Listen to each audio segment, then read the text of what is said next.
आज कैबिनेट की बैठक हुई। कैबिनेट की बैठक के समय कुछ प्रस्तुतियां सोशल वेलफेयर डिपार्टमेंट ने दी। आपको ज्ञात होगा कि 11 दिसंबर को जब मैंने ओथ ली थी और मुझे बड़ी खुशी है कि मैं वहाँ बालिका आश्रम गया था, उन बच्चों से हमने कुछ सीखा। सीखने के बाद हमने एक योजना लाई और आज उस योजना का अनुमोदन कैबिनेट ने बजट के साथ कर दिया। उन अनाथ बच्चों का जिनका इस समाज में ना माता है ना पिता है, हमने कहा कि सरकार ही उनकी माता है, सरकार ही उनकी पिता है। इस दृष्टिकोण से आज मुख्यमंत्री सुख आश्रय कोष की भी स्थापना की गई और 101 करोड़ रुपए का ये मुख्यमंत्री सुख आश्रय कोष का स्थापना की गई है, जिसमें 3 करोड़ रुपया अभी और भी इकट्ठा हो चुका है और सभी विधायक मिनिस्टर्स ने 1-1 लाख रुपया अपनी सैलरी से दिया है।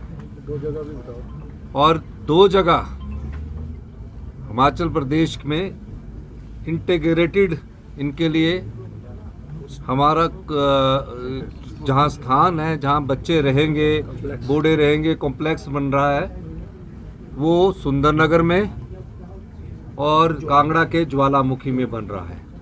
इनके लिए 80 करोड़ रुपए की योजना को स्वीकृति प्रदान आज कर दी गई है। यानी कि बच्चों के रहने के लिए क्यूबिकल रूम होंगे। जैसा चीफ मिनिस्टर का ऑफिस है उस तरह की सुविधा आने वाले 1 वर्षों में इन 2 संस्थानों पर देखेंगे। मैं धन्यवाद करना चाहता हूं हिमाचल के लोगों का भी।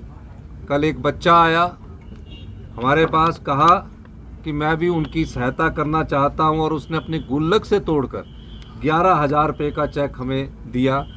और इस योजना के माध्यम से समाज के उस वर्ग को, जिस वर्ग की कोई आवाज़ नहीं थी, हिमाचल प्रदेश की सरकार ने दूसरी कैबिनेट बैठक में ये फैसला लेकर उनका जो हक था उसको दिया गया। आज के बाद से ये बच्चे 18 से 27 साल के बच्चों की, कोई अनाथ बच्चों के उसके बाद कोई सूद नहीं लेता था। हमने कहा वो चिल्ड्रन ऑफ द स्टेट बच्चे हैं, सरकार उनका ख्याल रखेगी। उनको मकान बनाने के लिए भी 3 विश्व जगह देगी, उनको हर महीने 4,000 रुपये की पॉकेट मनी देंगी। ऐसे 6,000 बच्चे, उसका विस्तृत प्रेस नोट आपके सामने आ रहा है। मैं धन्यवाद करना चाहता हूं आप सब पत्रकार बंधुओं का भी कि आप लोगों के कुछ लोगों ने हमें इस बारे में सुझाव दिए, उस सुझावों को भी हमने अमली जामा पहनाया है और आज समाज के उन लोगों को हमने हक दिया है। पहला हक हमने सरकार के कर्मचारियों के लिए ओपीएस बहाल करके दिया था और ये कहा था कि सरकारी कर्मचारी, जो अधिकारी जिन्होंने हिमाचल प्रदेश में विकास की गाथा लिखी है, पहली कैबिनेट को 13 जनवरी को हमने उन्हें बजट के साथ ये हक दिया। और दूसरा हक समाज के उन अनाथ बच्चों को दिया, ना जिनके माता है ना जिनकी पिता है, सरकार ही माता है, सरकार ही पिता है। इस उद्देश्य से आज इस कैबिनेट ये बैठक हुई है। दूसरा, हमारा विधानसभा सेशन का सत्र जो है वो 14 मार्च से शुरू करके 6 अप्रैल तक 18 बैठकें होगी और कैबिनेट ने रिकमेंड किया है। अब कैबिनेट के रिकमेंड के बाद गवर्नर साहब के असेंट के लिए जाएगा। इस दृष्टिकोण से हमने ये आज विधानसभा सेशन का भी अनुमोदन किया है। आपका बहुत बहुत धन्यवाद, क्योंकि गवर्नर साहब का डिपार्चर के लिए जाना महिलाओं के लिए 1500 बहुत।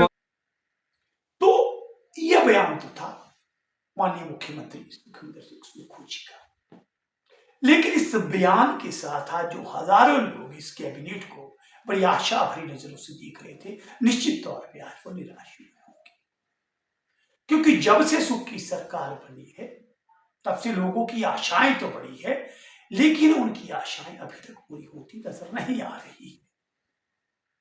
विधायकों के फंड रोक दिए गए हैं, डीसी का गवर्नमेंट फंड रुका है, ठेकेदारों की एलओसी रुकी है, नए टेंडर हो नहीं रहे हैं, शैक्षणिक संस्थान बंद है,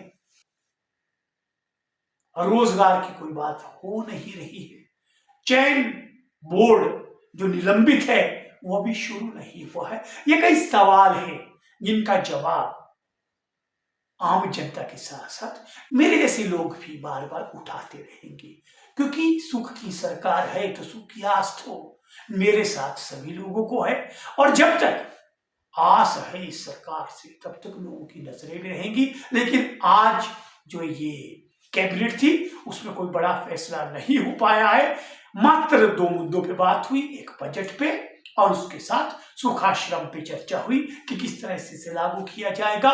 लेकिन अगले मंत्रिमंडल पर एक बार फिर से नजर रहेगी कि लोगों के साथ किए गए वायदों पे ये सरकार कितने कदम आगे बढ़ती है। लेकिन मुझे लगता है कि अभी इंतजार लंबा है, हमें बजट तक इंतजार करना होगा, शायद बजट में इन सब चीजों का प्रावधान हो। ये सरकार आपके लिए, हमारे लिए कुछ खुशखबरी लेकर आए। हमारे साथ जुड़ने के लिए धन्यवाद। लाइक करें, सब्सक्राइब